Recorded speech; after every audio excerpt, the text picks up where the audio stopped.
हिंसा यगित की कब्र पर बैठ के रो रहा होता है और उसकी कब्र की मिट्टी को अपनी मुट्ठी में पकड़ता है और फिर कहता है, जिस आग में ओरहान ने मेरे बेटे को झोंक दिया, आज शाम को उसका कबीला इसी आग में जलेगा।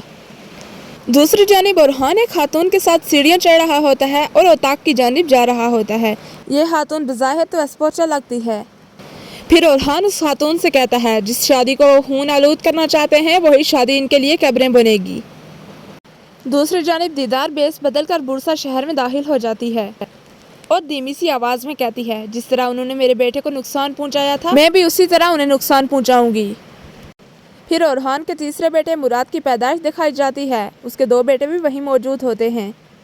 फिर एस्पोचा महल की शानदार बालकनी में खड़ी अपने आप से बातें कर रही होती है और कहती है, ओरहान ने एक ही मायदे के तहत हम दोनों को फतह कर दिया।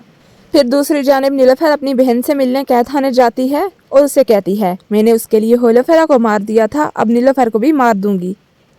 फिर एराज और दूसरी खवातीन एस्पोचा के लिए शादी का लिबास लेकर आती हैं और नीलुफर साइड पर खड़े उन्हें देख रही होती है।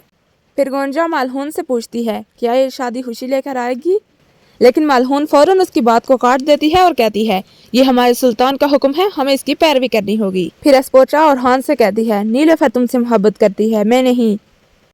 फिर ओरहान गुस्से से बाहर निकलता हुआ दिखाई देता है और दफने नीलुफर से पूछती है, क्या तुम गद्दारी करोगी? जिसके जवाब में नीलुफर कहती है, गद्दारी तो तब करते जब वो मेरे साथ वफादार होता। फिर नीलुफर महल से गुजर रही होती है, तभी वहाँ पर देखती है कि बहुत सारी बाजियान और सिपाही जख्मी पड़े हैं। फिर नीलुफर आसमां की तरफ दौड़ती है और उसे पुकारती है। तभी एक पुरस्कार खातून एस्पोचा के कमरे में दाखिल होती है और उस पर हमला कर देती है, जबकि एस्पोचा चिल्लाती है और सिपाहियों को पुकारती है। नीलुफर ये सब सुन लेती है और एस्पोचा के कमरे की तरफ भागती है। नीलुफर वहाँ पहुँचती है तो वो औरत एस्पोचा को ज़मीन पर गिरा देती है। तभी नीलुफर गुस्से से पूछती है, तुम कौन हो शैतान?